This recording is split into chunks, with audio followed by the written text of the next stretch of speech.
aim of art is to project an inner vision into the world to state in aesthetic creation the deepest psyche and personal experience of a human being. It is to enable those experiences to be intelligible and generally recognized within the total framework of an ideal world. Friends, this is episode 59 of the Formless Podcast with Tyler, the superhuman, and me, Dustin. Good morning. Good morning, man. Wild time today. Yeah. That class was awesome. That was a good workout. Doing some throws. Doing some throws, a little bit of grappling, a lot of punching and kicking stuff. Yeah. I haven't done that for 2 weeks. I mean, I taught, but it's a little different. Like when I'm teaching class versus when I'm just participating in class. Like when I'm teaching, I'm trying to make sure everyone's getting getting fed. Yeah. And so like my focus isn't on what's going on all the time, 100% in front of me. It's more like outward. Mm-hmm. So it's a little bit distracting. So it was good to be back in after 2 weeks of not having that Saturday class. So it was awesome.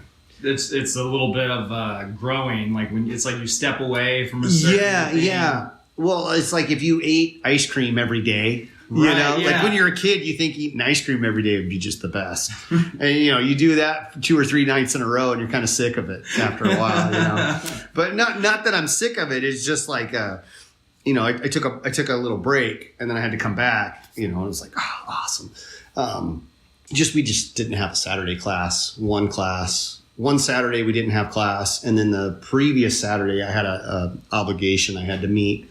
So I wasn't able to come in for 2 weeks. So I got to teach during that time, but it's just not the same. Did you teach the Saturday class? No, I taught the Monday classes that I normally teach. But that was my only martial arts.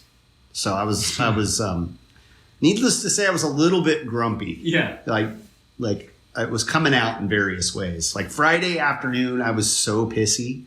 Yesterday, my wife was just like, you need to take a nap or something. Go get out of here for a minute. And took a nap and felt a lot better. But something I did this morning at about 5:30 was pretty interesting. Oh, okay. So 2 things. For Mother's Day, I bought my wife a cold plunge, a tub. I got it on Amazon. And I immediately regretted it when I picked it up from the post office because it was cheap. It was on sale, and I'm kind of a cheapskate. And the lady who works at the post office, she's kind of old, and she's like, she's an older lady, late 60s, early 70s, maybe a little older. I'm trying to be generous. But she grabs this box, and it's like the size of a suitcase, deep as it is tall. Okay. I'm thinking this thing's probably going to weigh like a good 50, maybe 60 pounds. Because a person's got to fit in this thing, right? When it's all put together. Right. And she grabs it like she was just grabbing a box of shoes. Like it's just super light, right? She just hands it right over to me, and I'm like, this thing is cheap.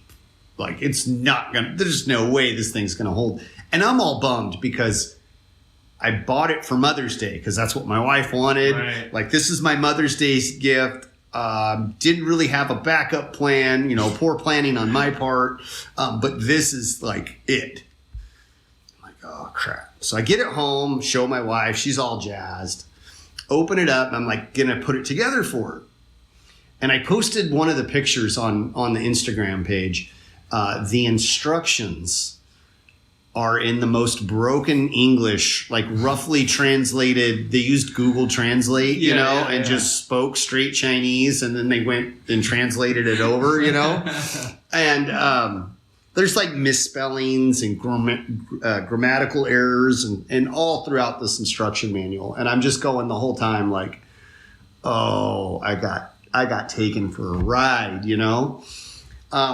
But my wife, ever the optimist, she's like, just put it together. She was all excited. She didn't care.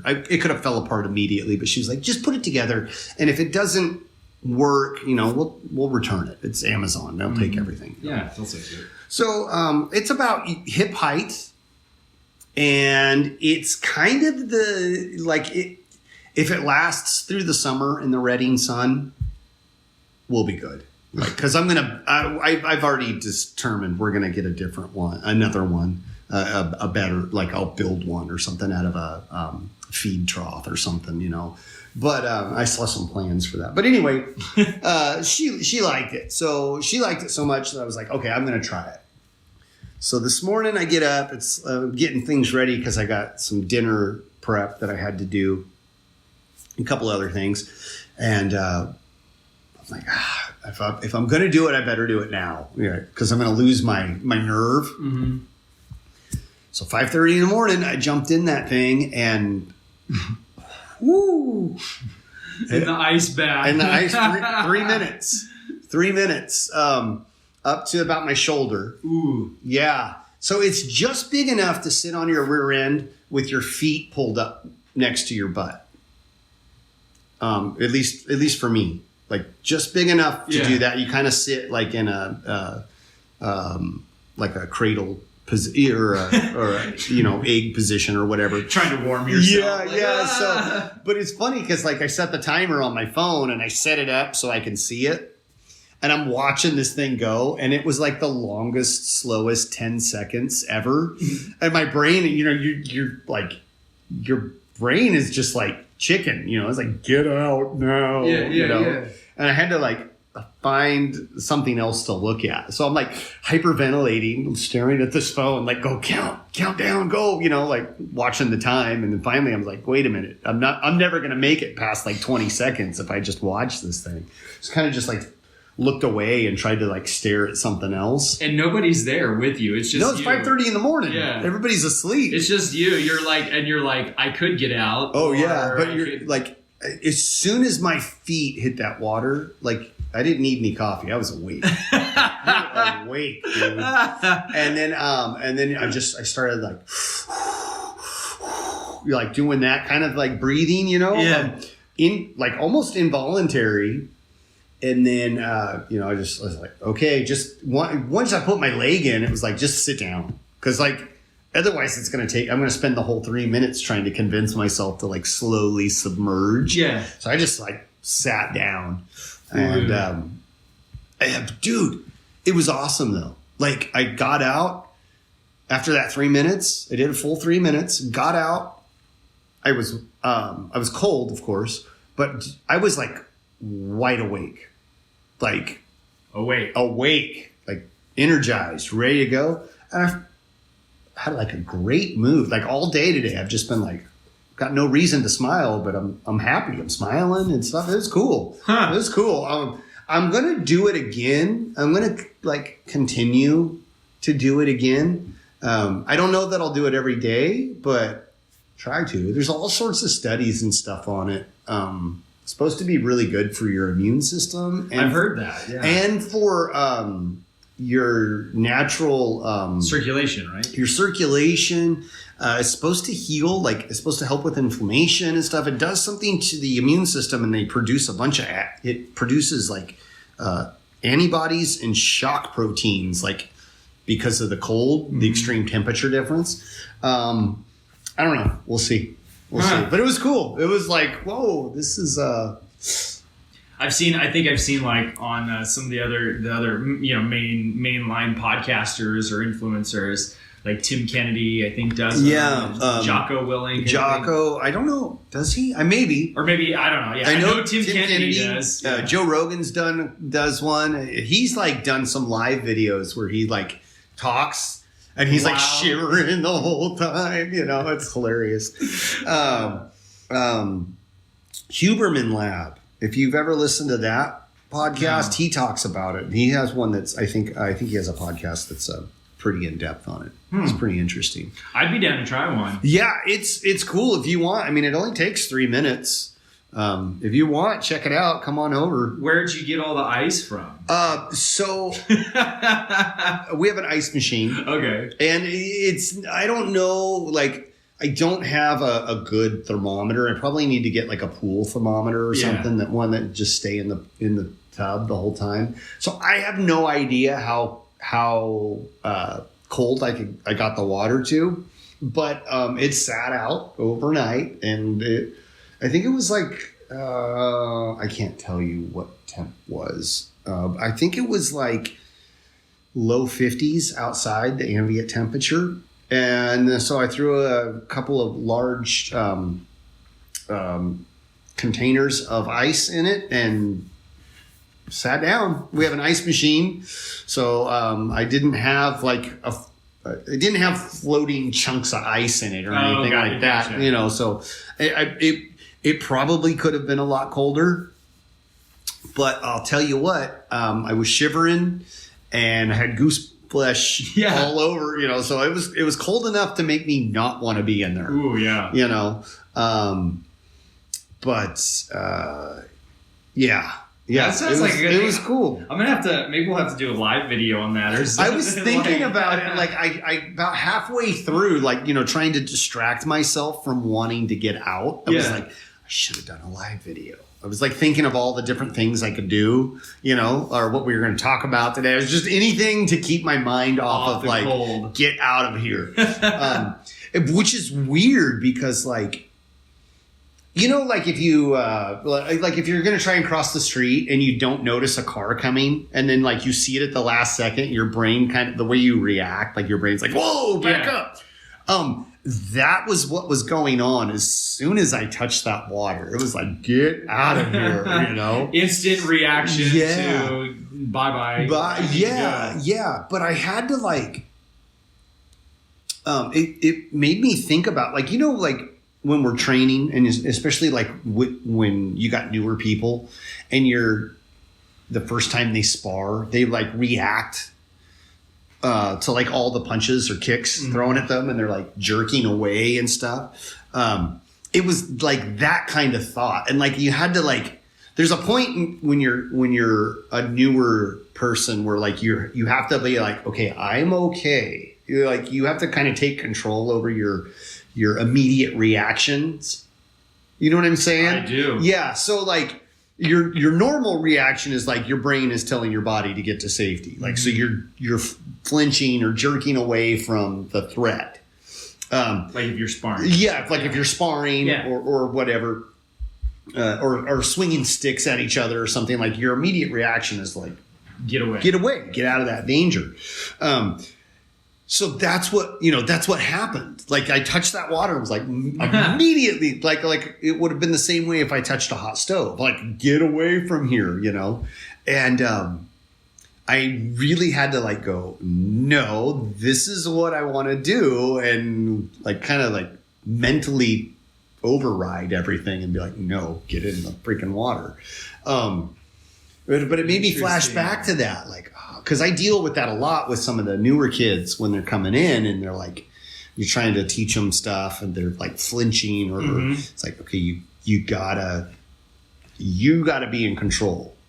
Don't have that instant, that reactionary action. Don't let that dictate what's happening. No. You've got to be like, okay, I know that this is going on, but I'm going to do this anyway. You know, like put yourself in control. That's a hard thing for some people to do. I mean, sometimes, you know. Well, it is very hard. It's very hard. I find myself even in other situations, I react really, really quickly. And sometimes I'm like, afterwards, like, that was probably not the best action there. I tend to blow up and get loud and let off all that steam, and then I'm fine. It's like, it's okay. You know, all right. I did my thing. I blew my top steam, and the steam's left off, and now we're good. We can continue. But I'm working on it. Yeah. We're always a work in progress. Yeah, I've that's interesting. Yeah, and that's in sparring as well as everything. That's get somebody that's new to something, and you got all these new things, and it's easy to just want to like pull back. You're learning a whole new art. We've got some of the white belts that were in today's class. And, it really takes somebody with a mind that says, I'm going to do this and keep pushing through this. Like to show up and walk through the doors where that there's people that can kick your butt, that you have to and then say, I'm going to go train with them. That is really, it's the same way of getting in the ice bath. You have to be like, oh, I am going to sink myself into this tub of ice water and just sit there and do it. I'm going to walk into the dojo and go train with these people like that. Yeah. So, and you're right. It's mind conditioning. Well, which brings up a really important point. I've been talking about this a lot with my wife because she's going through school right now. Straight A's, by the way. She just finished her last. Woo-hoo, so I'm super in trouble for this, but I'm super proud of her. She doesn't want to share that with anybody, but she's kicking butt. So good for her. And she's working really hard, like 9 and 10 hour days sometimes. So it's not easy for her.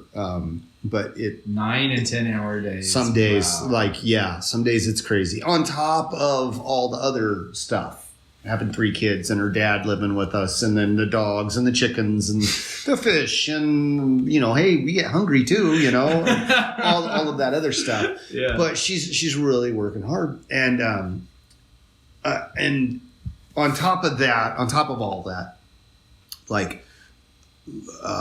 I've been struggling with life, and it's a struggle. I don't want to get into all of the stuff. It's okay. Everything's going to be fine. It's just been, it's an uphill battle. Every day. But I was watching something the other day, and I can't remember what the heck I was watching. It was a TV show, and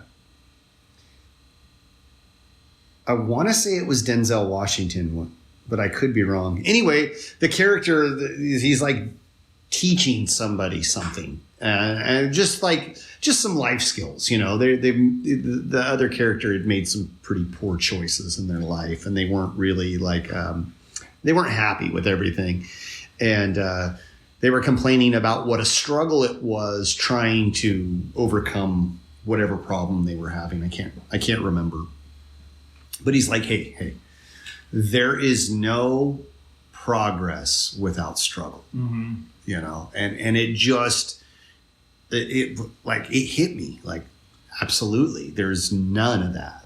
There's no growth in that comfort zone. You have to be pushing forward. If you're trying to grow, if you're trying to progress in something, you're going to struggle. Mm-hmm. And I think that is a human condition that everyone can relate to some point in their lives, but man, it doesn't make it any easier sometimes. No. When you're right in the middle of all of that, and you're just, you can't win for losing, as my dad used to say. Okay. It doesn't make it feel any better. Yeah. You just have to know that eventually you'll be through this struggle. Yep. And then it'll be on to the next one. Yeah. It never ends. No. You push the rock up the hill, you get to do it again tomorrow, but I mean, it's just it hit home so well right then and there. It was, I don't know. I just turned on the TV, sat down, just trying to find something to take my mind off of whatever else was going on that day. Yeah. And I'm oh, really? I did not want to hear that. Yeah. I understand. Thank you. I get it.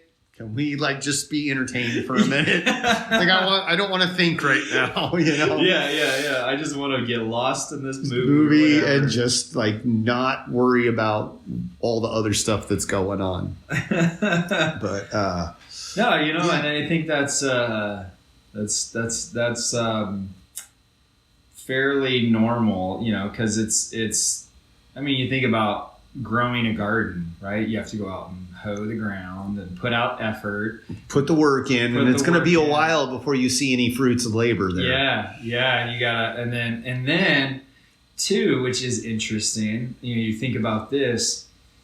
It's almost like you've got to put in the work to plant the garden, but then what are you planting at that time? Are you planting it in the right season? Yeah, and you got enough sun? Do you have enough water? Yeah, do you have fertilizer? Water. And then it's an ongoing process. Just planting the seed isn't enough. You still have to water it. You still got to weed it. You still got to make sure it's growing. Does it need nutrients? Does it need fertilizer? Does it need, what's it need? Nitrates. There's all sorts of stuff that, you can go down that path. Yeah. And gardening is a really good analogy for life there, because you gotta work at it. You got to work at it, and it just doesn't grow really, I mean, there's wild plants that you could, forage off of, but sure. But to grow a beautiful garden that we all want, you've got to put in the work and the effort, and it, I know during when I was a kid, and my dad would be like, oh, hey, well, we got to work in the garden. Why don't you, my dad would tell me, he would say, we'll go out and work get up early. This is during the summer. Oh, yeah. Get up early, go out and do the work early before it gets to be 10 o'clock when the sun is blazingly hot. Or of course around here, geez Louise, 8 a.m. it starts to get hot. Yeah. Yeah. And so, but of course me, I'd be like, I want to sleep in. Yeah, sleep in, watch some cartoons, and I'd finally get out there at probably 10 a.m. I'd be working in the garden. And complain about how hot it is the whole time. Yeah, and then complain. But yeah, and so it's just making sure the conditions are the right, the conditions that we're planting the right things in the right season at the right and putting in the effort. But then you get the seeds in the ground, and and then you start to water it, and then you see it sprout up a little bit. You're like, oh yeah, like some of this hard work is paying off. Yeah. It's sprouting, and then you got to fight the rabbits and the deer and the squirrels that come in. Yeah, that's a whole other ball game. Yeah. I had one time I had planted.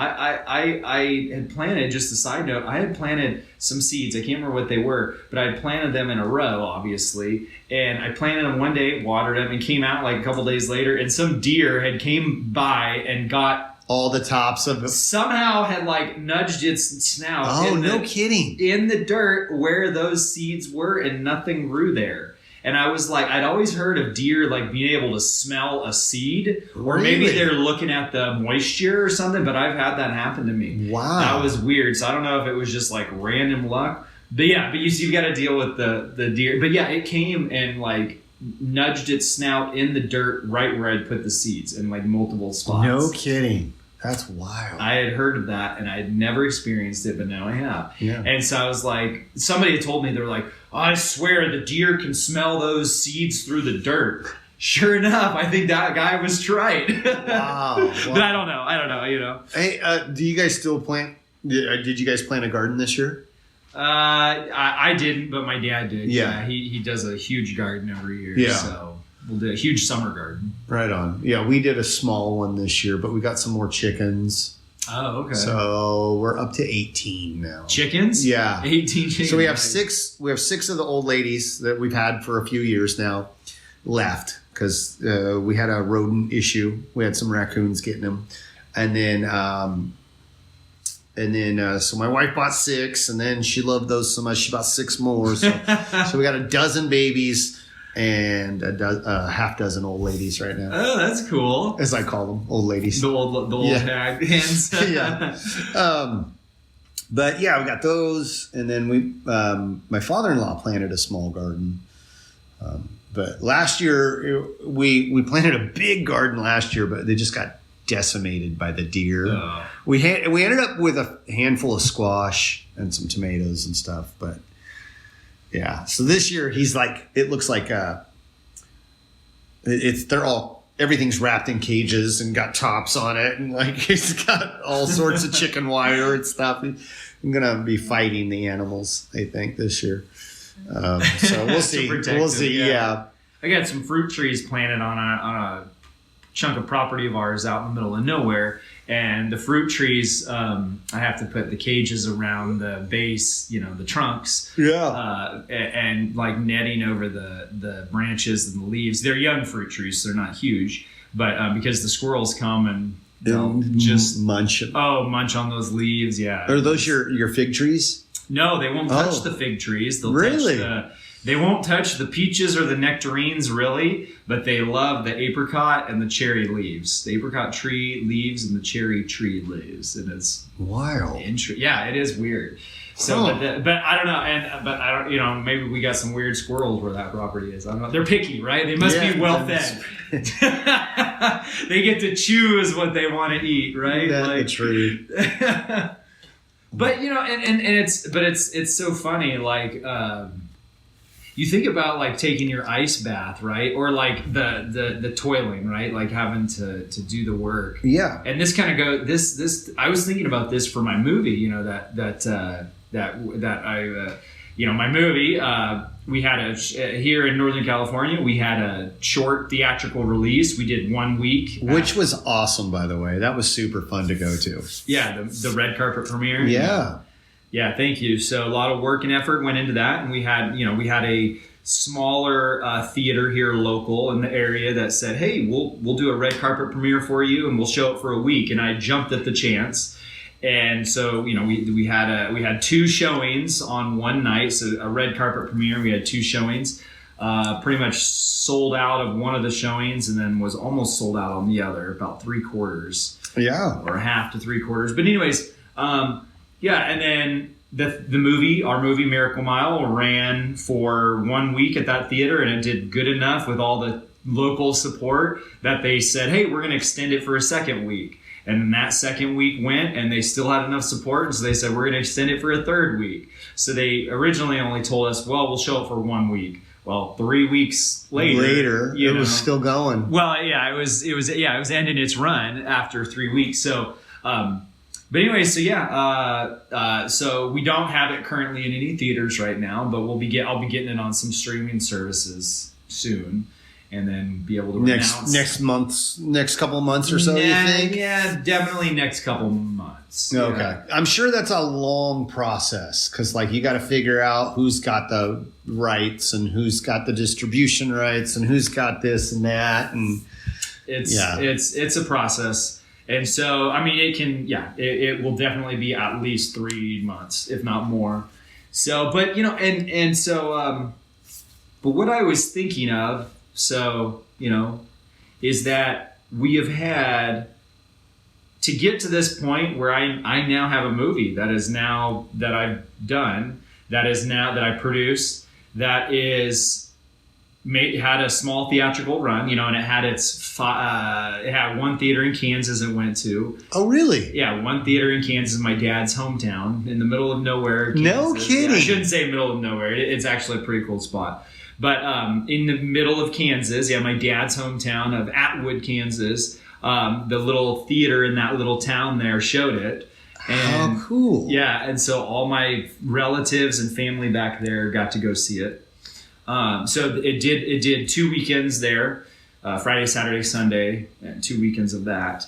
And then it did 5 theaters in Northern California and on the coast of Northern California. So like Eureka, McKinleyville, all that, Crescent City, Southern Oregon in the Southgate Cinemas in Southern Oregon in Grants Pass, and then one in Mount Shasta. So we had 5 theaters that showed it. And so... So those 5 theaters showed it. They only did 1 week. And then we had the one theater here local that showed it for 3 weeks because it did so well. But when I sat there and I've been thinking recently, because this is, I've talked about this on the podcast of making a movie, that it wasn't one big decision that arrived us at here or one big action. it was all these little decisions that were like, like a lot. Yeah. It wasn't like, there were just big decisions that had to be made. Yeah. The big decisions, we're going to make this movie, right? That was a decision. But like, that was like, within that being a big decision, it was a small part of the next chain of events that had to happen. And it was like, click, click, click, click, click, click, click. And it was like all these things, these little decisions, these little actions that added up to the big thing. One big thing. Like we've talked about kinetic linking. Kinetic linking. And so going back to your garden analogy or your ice bath analogy, you got in the ice bath and you had to blow up the ice bath, right? Because it was an inflatable one. It's like it's like a well-made kiddie pool. Oh, okay, yeah. So it's got like semi-hard sides, and you have these rods that go up that like support it. Yeah. And then the ring around the top is inflatable. Okay. So it's kind of goofy.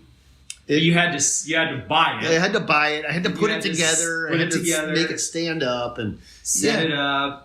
And then you had to get up that morning instead of going back to bed. Get into it. Well, and then fill it up. Yeah. Put some ice in. It was all these little decisions. Yeah. The funny thing is, not to interrupt you, the whole time I was putting this thing together, I was like, there's no way I'm going to ever use this thing. This is all for my wife. I had no, I was kind of curious about it, but I'm like, why do I want to make myself uncomfortable? Yeah. I don't want to be uncomfortable. Just forget this noise, And then that all changed once I seen my wife use it. And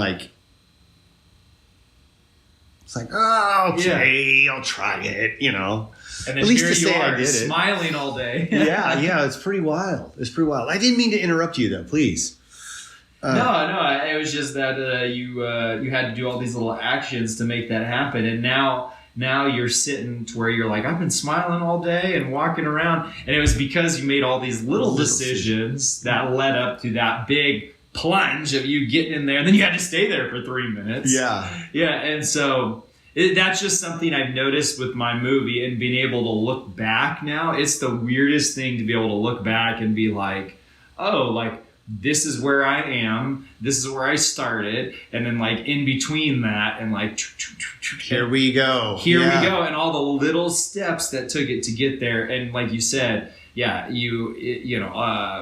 life, you have to, what was your wording? You said you have to toil, you have to work at life. How'd you word it? Yeah, well, I don't remember what I said, but there's no growth. There's no growth without struggle. Without struggle, yeah. And so those, progress without struggle, something like that. Yeah. And so there was all these and then with growth and struggle, there's all these little decisions we have to make to get there. To get to that point. Yeah. And your movie, every time it got hard, I'm sure part of you was like, well, I could quit now. Yeah. I'm only going to be out this much time or this much money or this, it's getting hard. I can quit now. There's always something in the back of your brain, ready to pull the the safety switch. Oh, we're done.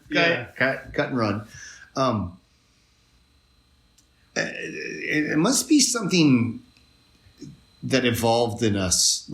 I don't know, or something that grew within us that looks at adversity or danger or hardship and I could starve doing this, or you know what I mean? I better cut. Let's go. Let's find something else here. But what I'm trying to say is there's always that option. There's always that option to be it's too hard, I quit. Yeah. But the fact that you made it this far, there had to have been certain points during the time where you were oh, I'm done. And then there's something else that comes up. And you're you keep thinking, oh, I'm done. And then the next thing comes around and you're oh, wait a minute. I got 6 more months of this. Oh, yeah. Oh, man. You you're like, I'm done, and then something else crops up, and you gotta figure that out. Like, or something didn't come through, or something went sideways on you, and you have to like go back to the drawing board. Oh, I can't do it like this now because Joe forgot his camera, or oh, we can't do it like this because the car's no longer gray, it's red, or and you got to go back to the drawing board and figure out why. I'm sure. Oh gosh, yeah, there was so much of that. And just, I'd actually made I think, so the director of the movie and we both made a decision. And I remember when he made it and he called me and told me, but we both made the decision. We said, we're going to do this. And this thing is either going to go down in flaming glory or we're going to hit this thing out of the park. But I made a hard decision. I said, I am not quitting. This thing is going down in flames. Yeah. And this movie might end up being a half-made film. That's terrible, but I'm going to stick with this until it's done, done within my capabilities. Yeah. You're going to see it through. I'm going to see it through. And it was just a hard decision, and I stuck to it. And sure, there were days where you're like, oh, well, the heck with this. You know, you want to just... At this point, it's easier to quit. Yeah. Pop smoke and get out of here, military term. But so we... but that was the thing, was really... just sticking to that hard decision of saying I'm not going to quit. And as much as I wanted to, and there were some days where you're just like, I'm done, the heck with all this, but you just have to. And it's weird, to not to be on something like this big, like a movie, and to be kind of the responsibility for it. Whereas a lot of times I was the pressure behind it to get it done, to be pushing people and saying, hey, we got to have this thing done by this time, or we've got to have this thing done by this time. And just to take on that responsibility, a big responsibility like that of finishing a film or any project, right? Like a business, you do a business, or seeing things through at your job that a project you have to do. It's just so interesting to know, when there's that, it's almost like that fine line of well, I could just quit and the whole thing would fall. But then you would be that would be a night. It would be, it's you could just, it's like quitting when you're halfway through restoring a car. You'd have that car sitting there the whole time, the rest of your life. Just looking at it. At you, and you're like, oh, what's worse? Looking at the car or the trying to fix it, type thing, or restore it, Yeah. So it's just so interesting to know that it's for us, we were just a hair away from all of us giving up, and just I'm not saying we were, but I'm just saying there were some days. There were some days where me or my friend, the director, or some of the other crew members, they just wanted to give up, and it was you're just a hair away from somebody giving up. Nope, you can't, because this thing will just fall down. Well, but sticking to that decision. Yeah. I mean, and it was all those little decisions along the way, and it wasn't one big, massive it was just little decision. They all added up. It's just amazing to see that. Well, I'm sure there's pressure riding on you. There's money. There's all sorts of stuff, but you could use that for all sorts of different analogies. Yeah. Or different aspects in your own personal life. If you have a job, there are days where you wake up and you're like, all of this crap I don't want to deal with today. There's all of this stuff, or fighting with my spouse, or training. We're doing this stuff and I'm kind of tired of doing this stuff. We've already done this stuff 100 times and I got to do it again. There's reasons for it, that those little things add up and they have to be done. Yeah. It's just really, really interesting to think about that. And just cool. the art of, creating something. Just of doing something, whether you're saying doing your ice bath or planting the garden, there's always got to be effort at some point. Yeah. So back to your movie for a second. Did you know, like you had worked on other movies before, you'd been on the set, you kind of know what's going on, you know the process. Some aspects of that probably a lot better than others. Mm-hmm. Yeah. Did you realize the scope of the project? Because I saw your movie and it was good. Yeah. And there were parts in it that I laughed out loud and I thought were really good, really funny. But I was thinking while I was watching it, like, I wonder if Tyler realized, like, just how deep or how the scope of the project was from beginning to end. Like, did you go into it knowing that this is going to be this massive undertaking, or did you undervalue that? You know what I mean? Like, were you like, oh, we'll be done in 3 months? I think I went into it with a lot of both. Like there were some stuff that you were like, oh, this is going to take a long time, and it didn't take so long, and then others like opposite. I just went in with I definitely did, and there was, especially now in the last couple, like month and a half, 2 months, there's been like a lot of things where you say like to yourself, I didn't know it was going to be this exhausting. I didn't know it was going to be this much work. I didn't know we're going to have this many setbacks. Like, you know, and it's just like one thing after another. And I'm like, and so the answer, it's like, you know, you're going to drive across country to go see those relatives for the holiday, the celebration, but you don't know. You're like, okay, well, like we're gonna have to deal with animals on the road and other speeding people, and like you stop in weather, you know all that stuff, right? But you don't know, like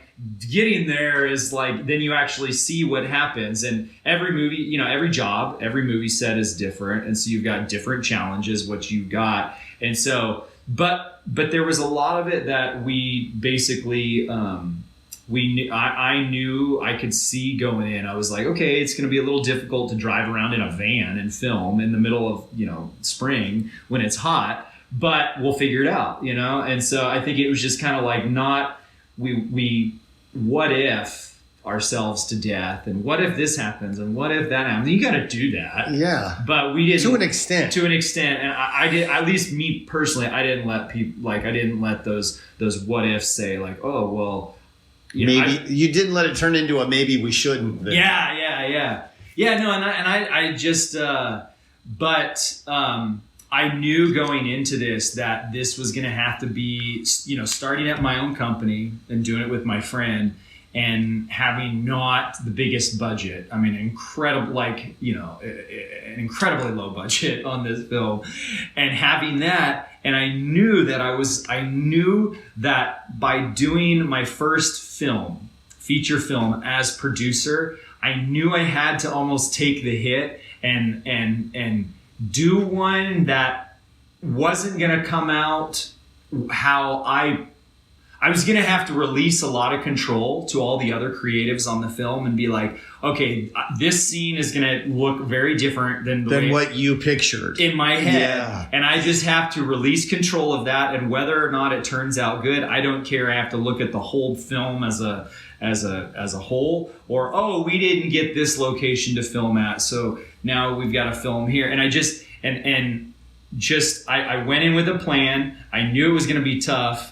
And it was tough in ways I didn't see, and not tough in the ways I thought it was going to be. Like it's always, really? Yeah, How interesting. But then it was tough in some of the ways I thought it was going to be, and not tough in certain ways. I mean, it's just like I came out of this not experiencing or expecting anything. Like just let it come as it comes. Just let it happen. Yeah, and so, but yeah, I did. But so I did go into it knowing that, but then you just, you know, you it's like we talk about martial arts. You can't look at the fist coming at your face and be like, oh, well, trajectory, this, you know, like, yeah, okay, let me process this. Like sometimes you just got to take the things as they happen. Yeah. And and so, but it was, but I saw a quote on online on social media. It said something. I think you might have even posted it.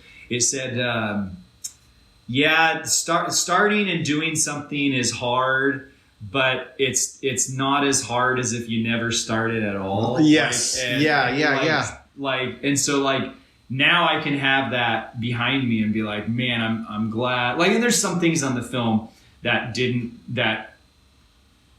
turn out. They turned out objectively good, but not personally the way I wanted. Like for example, like your wife says, "Oh, I want to get a car," and you're like, "Oh, I'd like a red car," and she's like, "No, I want a blue." Well, it's still a car. It gets you point A to point A. It's just blue instead of red. Yeah. So a lot of stuff on the movie like that, where I'm like, "Oh, I want this," and the director's like, "I want this," and I'm like, "Okay, cool. Like, let's make this happen." Like, and I just had to release that control. Whereas, like, yeah. Well, like, you can't worry about getting hung up on the small details if you want the finished product. Exactly. And I get that. That's like any partnership or relationship or work, like, you got to keep your mind on what's the overall goal here. Because if we get hung up on that stuff, then it slows everything down. Yeah, you can't see the mountain for the molehill type. Yeah.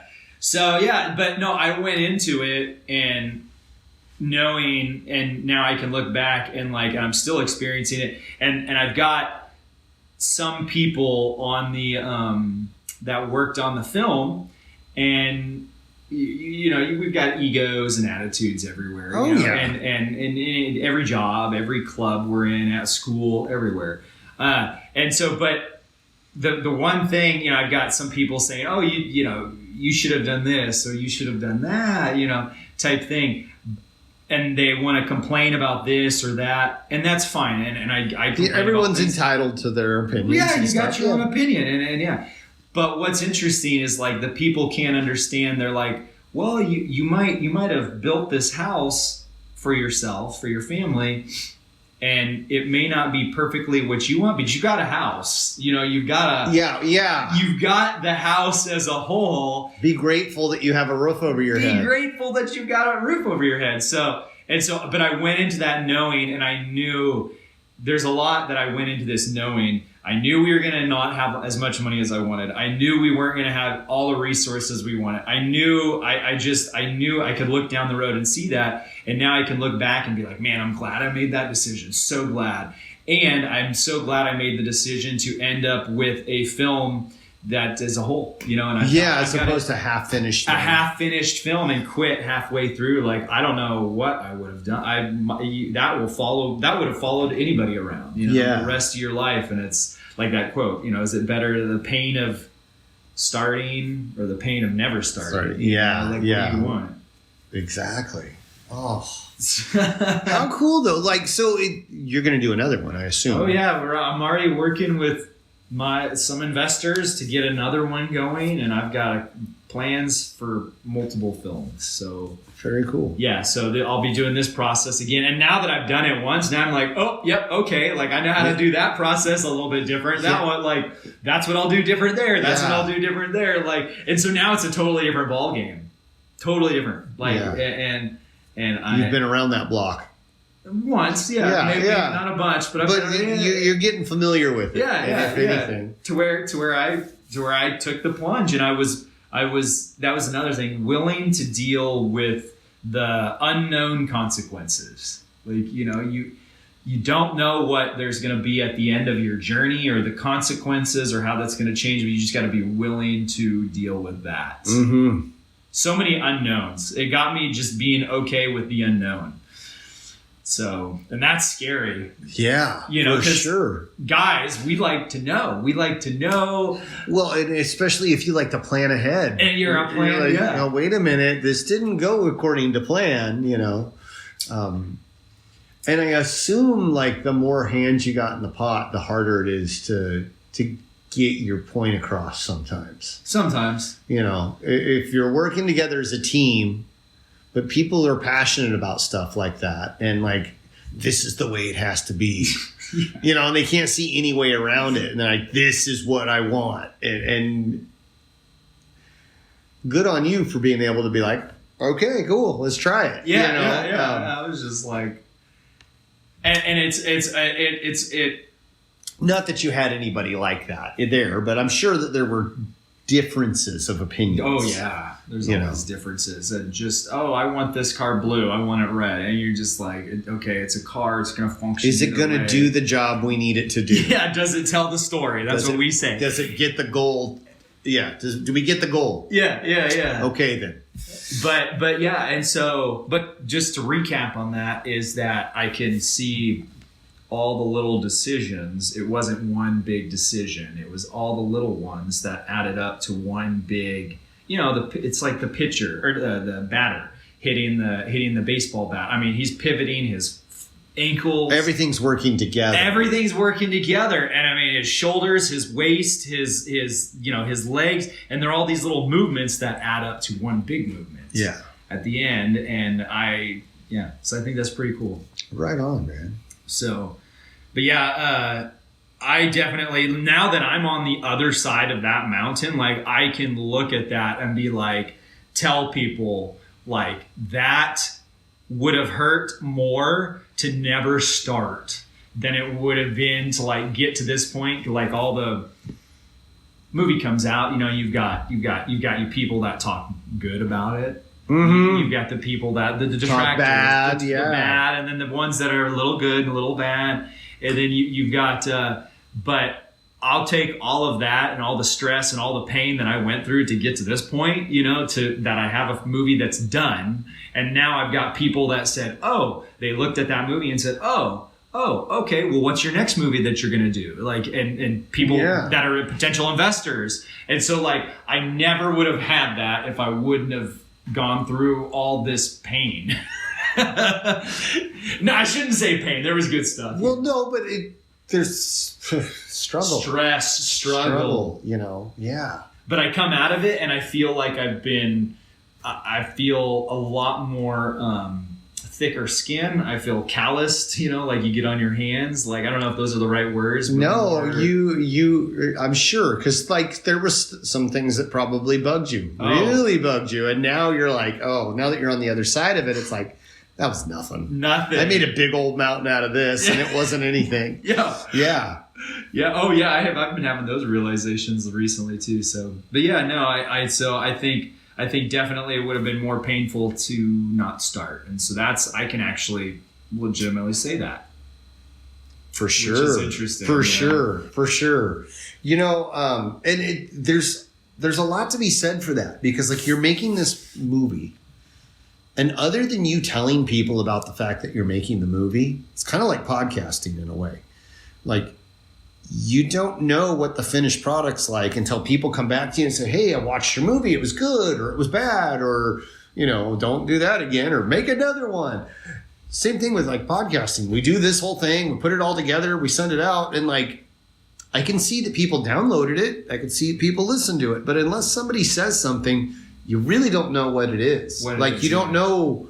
Is anybody going to watch this? Yeah. Is anybody going to? It's a little bit of a leap of faith for a movie. I'm sure it's a huge leap of faith. That's like jumping off a cliff. You got no idea. Am I even working on something that's going to be good? Am I going to could you imagine there's some movie that's real famous that was a big flop. They wasted tons of money. They had all these stars, Heaven something or other. It was made in the late 70s, early 80s sometime. Huge cast. I remember reading an article about it a long time ago. But it was just a bomb to the point where people don't mention it. Really? Yeah. And it just crashed. Like, can you imagine making a movie and thinking it's going to be really good and then it's not? Or I don't know. That would be worse than making a movie not knowing, I think. Just making a movie and not knowing how it's going to turn out, just hoping for the best, but, working your hardest, not knowing how it's going to turn out. Just making it and putting it out there. Versus making a movie you think is going to be great. Yeah. And then it just crashes and burns. Ooh, yeah. That would sting. That would hurt. I wouldn't mention that either. Ooh. Yeah. That could really... But there's a lot of... you put that out there and you hope it does well, but you have no clue. You're rolling the dice and you're betting a lot of time and energy and effort and money on that. And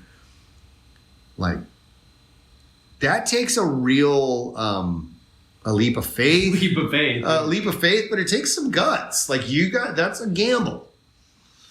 That's That's like emptying your checkbook out and going over to the casino and be like, slap that on red, baby. Let her run. You know, I mean, that's a risk. Yeah. You know, but well, and that's like with your ice bath analogy is that you had to take a risk. You didn't know what was going to come on the other side of that. Now but now you're getting a smiling, happy. Yeah. Day. Well, I could have just stepped out. I could have never done it to begin with. Or I could have like, oh, that's too cold. I'm done. Tapped out, you know. But that, you know, the worst case scenario there is I got cold and I got wet. Yeah. Big deal. You know, I didn't like borrow a bunch of money to make a movie or you know, ask people for money or try and raise a bunch of money to make a movie. I didn't, you know, that... They're equated, but they're not on the same. Right, they're not on the same level. Yeah, you know, your stuff. I admire that for you. Of you. I admire you because that takes a lot of guts and a lot of you know, damn the torpedoes kind of thing. Just like, okay, we're gonna go for this. Come hell, you know. Yeah. I had. Damn the torpedoes. Yeah.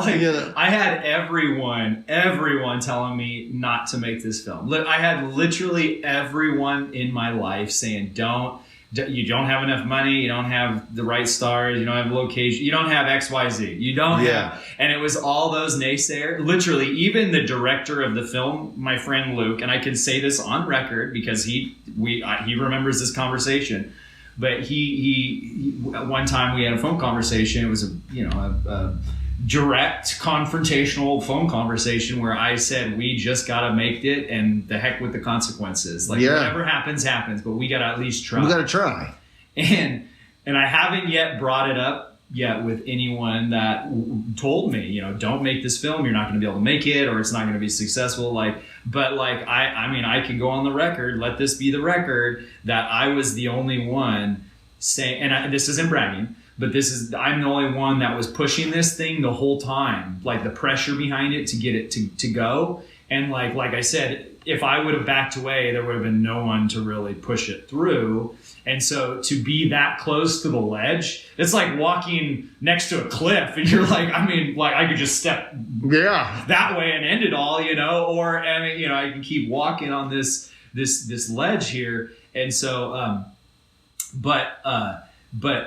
it's all those people that were saying for various specific reasons, they, you know, some people were saying, oh, you don't have enough money, oh, you don't have locations, you don't have actors, you don't have vehicles, you don't have distribution, you don't have all these things.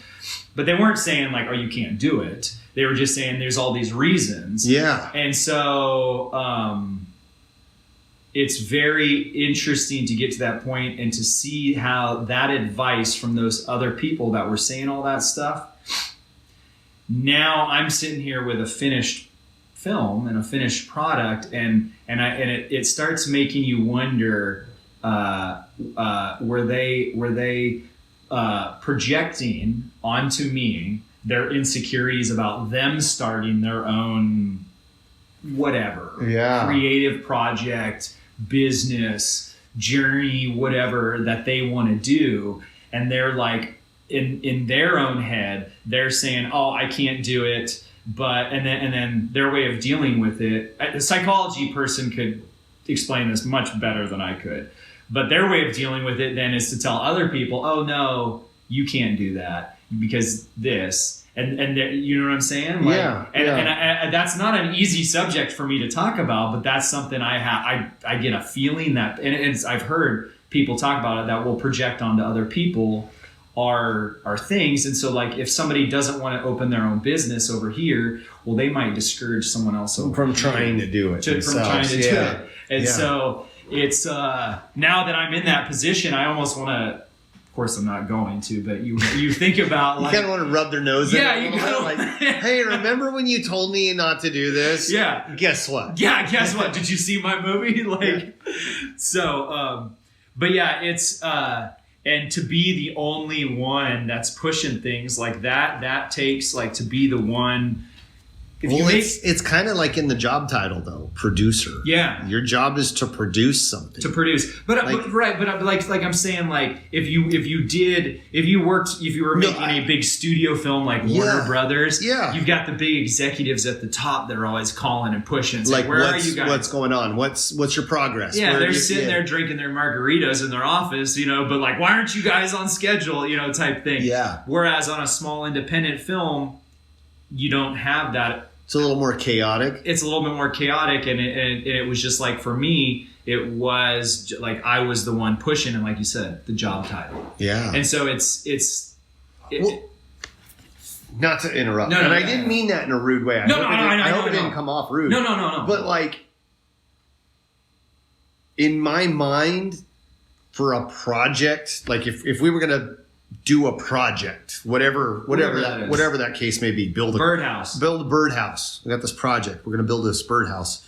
I would want somebody driven to finish the project, to make sure the project went along and was like going. You need somebody to be like, okay, I got the crew over here. I got the painters over here. I got the, the permit people over here. I got, and everything's lined up, and these guys are going to start tomorrow, and these guys are going to start this week, and, kind of line up all of the stuff. And you need somebody to kind of be like, here we go.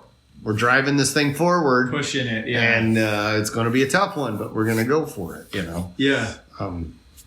I have like seen in our area, here in Northern California, it seems like there is some decent construction going on, and there's always like a new building coming up or a new house. But it's always interesting now to me. I look at like a plot of land, and they're saying future home of blah blah blah blah. Yeah. And then you think, like, now I'm like, oh, that contractor or whoever is in charge of that. I don't know all the positions on a construction site. Yeah. But that somebody is like committing to seeing that house through. Yeah. To fruition. Yeah. I mean, hopefully. I mean, we have seen half-done buildings, and it's always sad to see a half-done building or a half-done house. Absolutely. There's one off South Bonneview across from the new Costco on the hillside. Yeah. Overlooking the river. Remember when they started building that? It was a great building?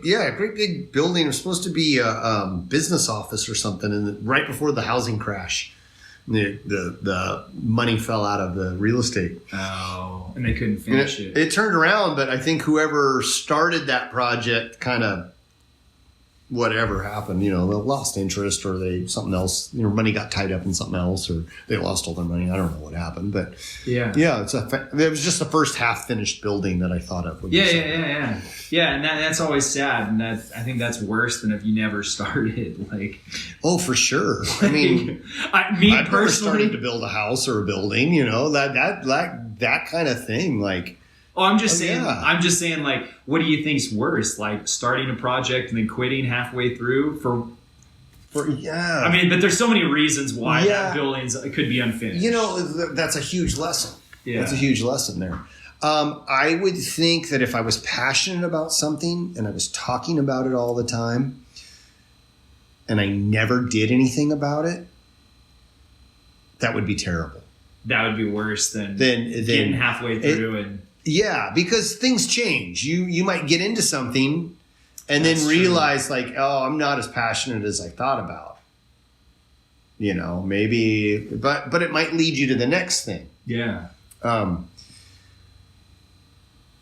if you have a desire, I heard something that really hit home with me the other day that I really agree with. This guy was talking about how, like, if you have a thought in your head, or if you have a desire, you want to write a book. You have this desire to write a book, and you don't follow through with that. Whether you finish the book, whether you don't finish it, we're not talking about that. If you have this desire to write a book and you never act on it, he said that is he equated that to a mortal sin. And at first I was like, man, that's kind of strong. But like he was saying that, like, if you have that desire, something put that there for you. Something lit that spark, and you should act on it. The outcome doesn't matter. it's the effort that matters. And he went on to explain, like, because it was an interesting thing, because he's got this counterpart that always plays like the devil's advocate. Yeah. And he's like, well, what if I do this and I write a book and it doesn't, I can't finish it, or it doesn't sell or whatever. He's like, that doesn't matter. You can write your book, or draw your picture, or make your movie, or paint your house. Doesn't matter. If you have that desire, you should do it. What other people think, whether or not they like it, whether or not it sells, whether or not whatever the outcome, that's irrelevant. And according to this guy and what he thought, like, if you feel that desire to do something, you should do it. I was like, wow. He equated pretty to a mortal sin. Yeah, and I was like, that's powerful, but that's like, holy cow, that's heavy. I wouldn't put them in the same category. Yeah. I know where he's going for. Like. Well, and like, his attitude or his philosophy is that, like, life is a gift.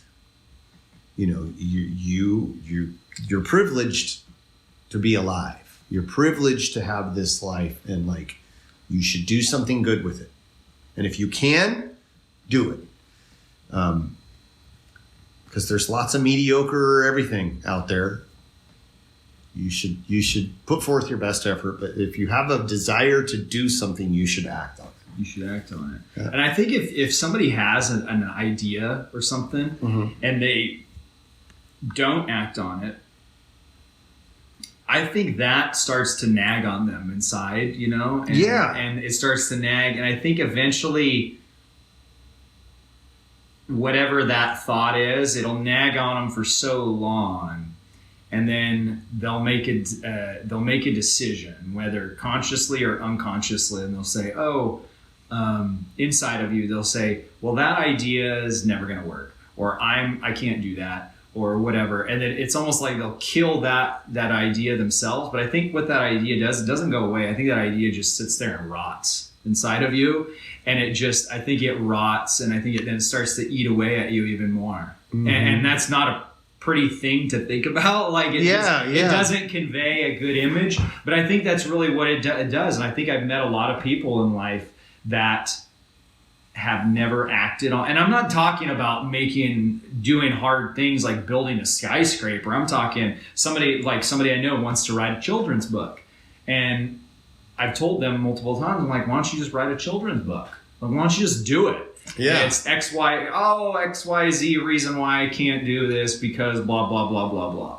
And I think that idea, like those ideas in people, and I've known multiple other people that have had ideas. They say they want to do it, and you talk to them years later, and they still haven't even taken a first step on it. And I just think that idea, they kill that idea themselves, or they let that idea starve, so that idea dies, so to speak. Not that an idea is alive, a living thing, but it's alive inside them, and then it dies, or they kill it, and then but then they never remove it. You're gonna remove the corpse of the idea? Yeah, because it's like an organ. If an organ fails in your body and you're somehow still alive, well, you can't leave it there. You got to take it out, or it'll rot inside you. And so I think it's the same thing. And so I hate to see that in people, and that's why I'm just like, every single time I'm like, and I'm like, whoop, nope, not gonna be that person. And so that's why I tell everyone, man, like, I'm like, man, you gotta act like for this podcast, like, yeah, we gotta just do it. Like, gotta go for it. We gotta go for it. Quit making excuses, Dustin. Yeah. So yeah, that's kind of my take on that. So I like it. That's inspiring. Yeah, that's inspiring. And I've also realized too that now, because of course the thought has kind of started to come in, like all the stress and all the what I had to go through just to get this to where we're at. And you're like, man, do I want to go through that again? Now it's like the circle, right? I've ended up back at my starting point. Again. Like, am I going to do this again? but I'm like, I would be a fool not to. I've learned so much now on just producing a film and distribution and just all that. You learn so many lessons. Many lessons, you know. You probably don't even realize half of the ones you learned. Probably not. And I'll probably remember what I learned from it in a couple of years. I'll be like, oh yeah, I remember that. Like, that's what happened then. That's what I should have done. And now I'm going to do that now, you know. With the birdhouse, right? You build 20 birdhouses. Well, the first one's probably not going to be like what you expect. Yeah. So by the 20th, you're like, oh, yep. This is what we do here. Yeah. You know, we just put a nail in this one. I've been around this block before. Yeah. Yeah. So the thought is, do I want to climb that mountain again? And I'm like, heck yeah, I want to climb that mountain again. But the thought is always there of like, oh, you know, you could just call it good. One and done. Good, yeah. One and done, baby. But then I think the pain of not doing it again would eat away at me. Well, the cool thing though is like you started something and you liked it. You realized that you liked it and you're going to continue. In spite of all of the difficulties and the problems, you're going to continue to do this. And that's cool. Because how many things have you started in life and you're like, oh, this isn't for me? Like, oh, I thought I really was going to like this, and I didn't. You try a new meal. Yeah. You know, you go to a new restaurant, and you're like, oh, I hope this is good. This place looks good. And you're like, maybe it was an off night, you know? But or you start a new book, or how many movies have you started, and you're like, this movie's terrible. Yeah, off. Yeah. Let's find a different movie to watch, you know? Go back to an old classic or something, you know? But you don't know until you try. Yeah. And sometimes you learn that that's not the way we do things. Or that's not the way I want to do this. Or that's not the thing I thought it was, you know. And I think that's a healthy decision to arrive at. Like to say, oh, I want to try learning to play the drums. And then you get 2 lessons in. And you're like, whoop, I don't like this. Yeah, my arms are tired. Yeah. Yeah. No, but I think that's a healthy thing to have those boundaries and say like, oh no, I don't think I can commit. Like I don't enjoy this, and I don't think I can commit to that. But that's I don't want to put time into this. Totally different subject. Yeah, but that's a good subject for another podcast. For sure. Hey, Mother's Day is tomorrow. We probably better cut this one here pretty quick, but. Hopefully, I just got the okay from my boss. We'll be getting some new equipment soon. Woo! So we'll be able to look a little more professional, sound a little bit more professional. Fingers crossed. We'll see. She hasn't changed her mind yet, but you never know. Friends, have a wonderful evening. Thank you. Thanks for listening. Check us out on the internet, the formlesspod.com. All the social media stuff is up there. I'm sure I'll have a script next time to tell you all of the things that we're doing. Call your moms. How about that? We'll just end it with that. Call your moms.